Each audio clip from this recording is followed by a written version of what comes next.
Hello and welcome to my very first ever review on YouTube of anything. I've recently discovered at the age of 47, so left it a bit late, but I've just discovered a passion for watches. So I thought, why don't I do a couple of little reviews on my very small collection at the moment, which is ever growing. And yeah, what better way to start than with this Sinn 556A, which is I'd say it's my favourite watch in my collection. Excuse me. Yeah, it's definitely my favourite watch. Now, for some reason, this isn't automatically zooming. There we go. Nice close-up shot of the dial on this, which is absolutely my favourite thing about this watch, is this dial. You can almost forget that there's actually a crystal on there at all. It looks like you could touch that dial, which is the main reason that I would call this my favourite watch. Whether that'll change over the coming years, who knows, but for now I would say it's got to be this one. Let's zoom back out. So let's quick look at the specifications on this. Case size of 38.5 millimeters. Case thickness of only 11 millimeters. It has a lug width of 20 millimeters, which is obviously ideal for changing straps, and this is, as they say in the trade, a strap monster. I'll talk about this strap shortly as well. The weight is 65 grams. That's obviously just for the watch, and I did purchase this on the bracelet, which I do wear from time to time, but I find that it's best suited to these rubber straps, even though the bracelet is really nice.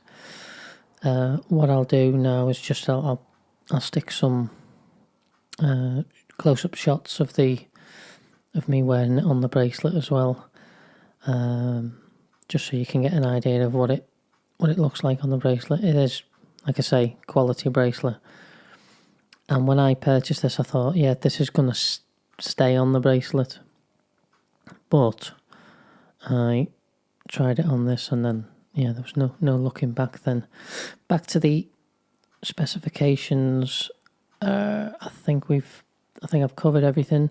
Matte black dial, sapphire crystal, which has got anti-reflective coating on the top and bottom, which really is the key factor in why this dial looks so beautifully contrasty and clear. I believe some people aren't too keen on anti-reflective coating on the top side because it can apparently easily scratch.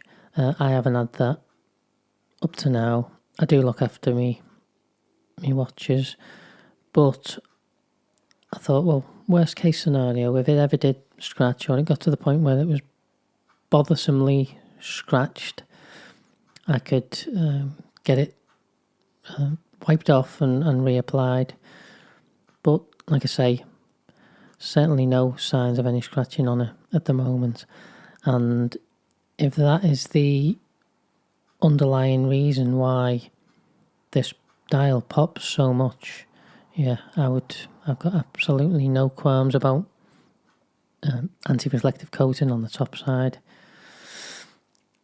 it's the only watch that I've seen that's this clear, and yeah, I'm really happy with that aspect of it. So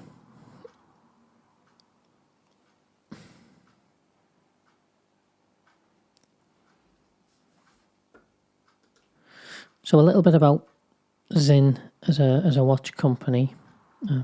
German, founded in 1961, I think, by a guy called Helmut Sinn, who, I think if I remember rightly, he was a pilot and got injured in the war, which left him blind.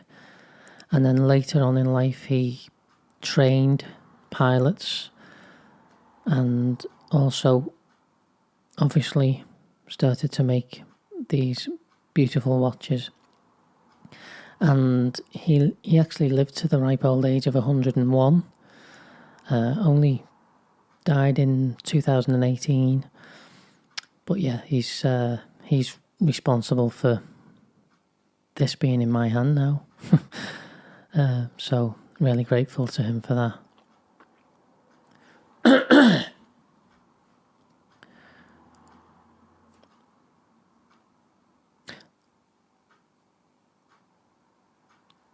One thing I didn't mention on the specifications was the movement, and the fact that you can actually see it through this glass back, which is also sapphire. It's the SW200-1, which is obviously a very popular movement. And although I haven't had it on the time graph, and I don't worry too much about that, it's running within seconds per day, I would say. What I will do is, when I actually monitor that kind of thing properly on it, I'll update it in the description. But like I say, that's only one aspect of this watch. My initial reason for purchasing this watch was its looks. Yeah, I am very shallow, I suppose.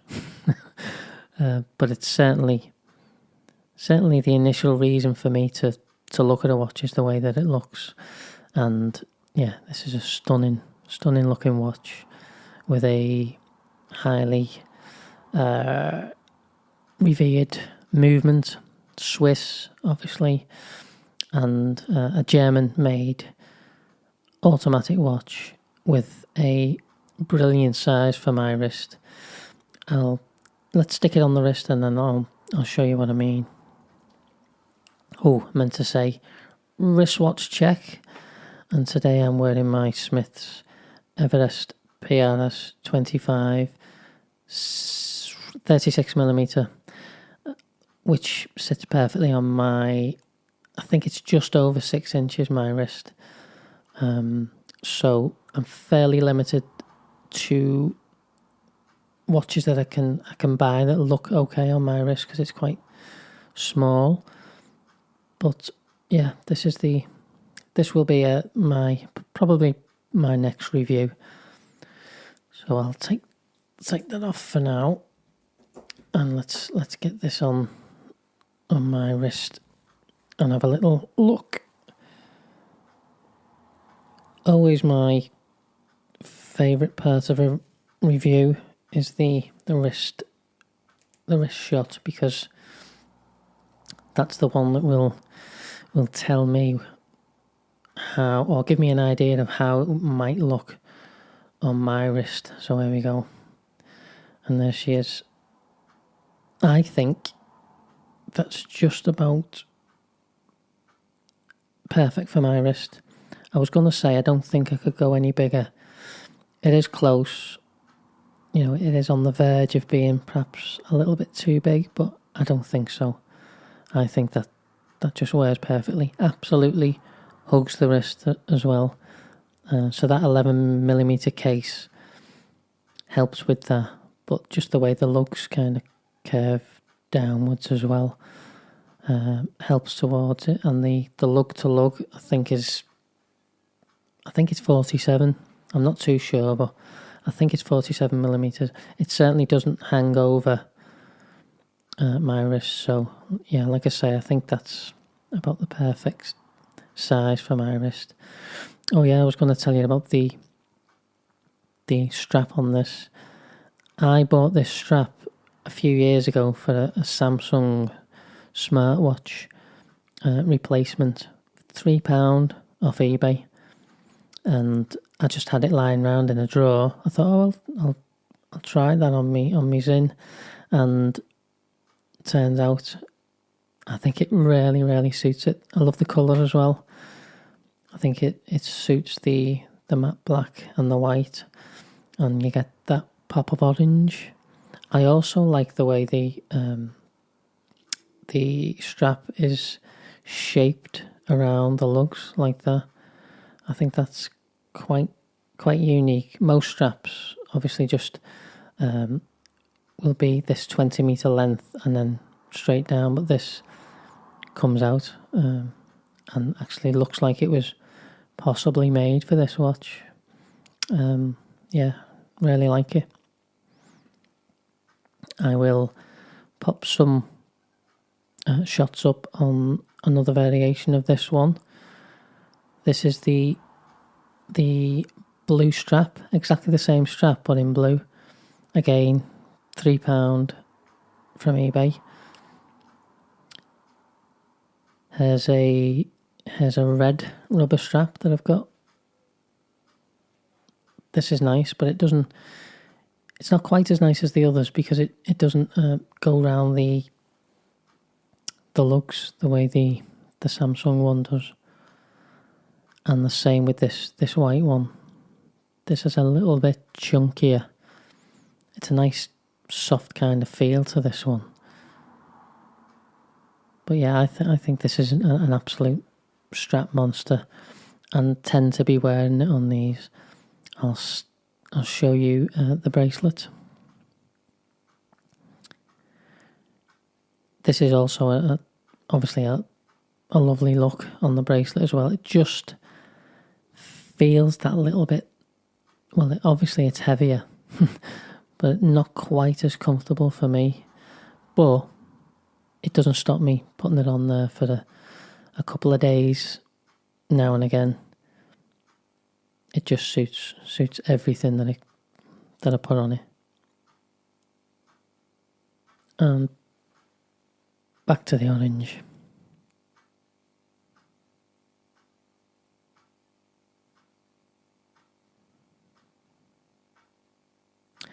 Yeah, so I think my very first review is done. I want to say thank you very much for watching, if you've managed to stay this long.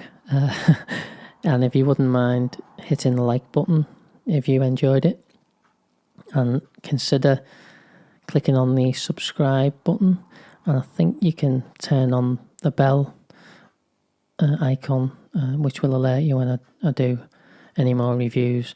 I do plan on, like I say, doing reviews of the few watches that I've got up to now, and any recommendations anyone can give me for my 6.2 inch wrist would be most welcome, because I will endeavour to add them to my collection if it's something that I like the look of, and I will subsequently do more reviews. So thanks again for watching, and I will see you on the next one. Cheers.